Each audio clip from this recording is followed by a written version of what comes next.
In this episode today, we're going to be talking about lighting.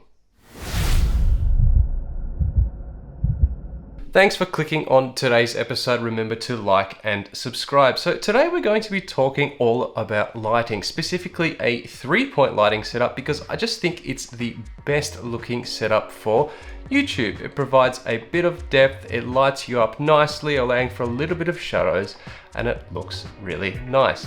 Right now, what you're looking at is just the key light, which is a little bit to the side of me and a little bit up.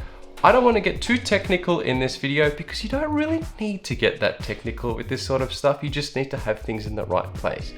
My key light has a big soft box over it and it helps soften the light so I don't get really sharp shadows. Now this is what it looks like when I turn my fill light on. Now my fill light is just a small LED RGB light, but I don't have to worry about it creating really big shadows because the shadows are created by the really big key light. The point of the fill light is to do exactly that. Fill in the shadows on this side of my face created by that light. You should notice that I don't have as many harsh dark shadows on this side of my face as I did before, which makes the effect of it just looking a little bit less dramatic.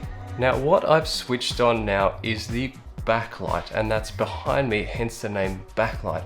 The reason for this is to help separate me from the background behind me. You might also notice that the light is a different color. The light that's coming from both the key light and the fill light is a bright white light, which is meant to be very similar to sunlight. The backlight behind me is a little bit warmer, more incandescent glow, and there's a reason why I've chosen that color, which I'll show you right now. Now that I've turned on that lamp, it gives a bit of context to the backlight. Before it just looked like there was some warm glowing colored light hitting the side and my shoulders, but we weren't really sure where it's coming from.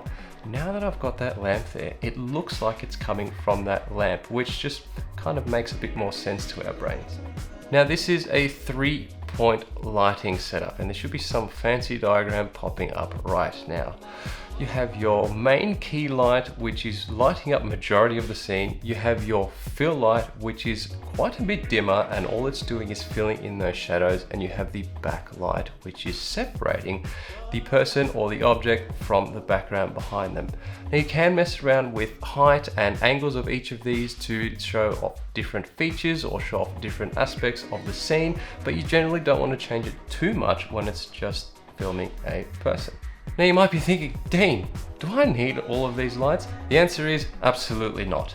As I said in this video up here, or up here, wherever it goes, you don't really need anything but just one decent source of light, and that can just be a window, ideally with something white like a sheet in front of it to soften the light, but that's about it.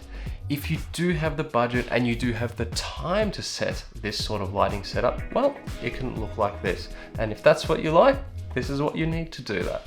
Thanks for watching. If you liked this content, remember to like and make sure you subscribe. And if you're after any of the lights that I've spoken about in this video, click the links in the description and I'll see you next time.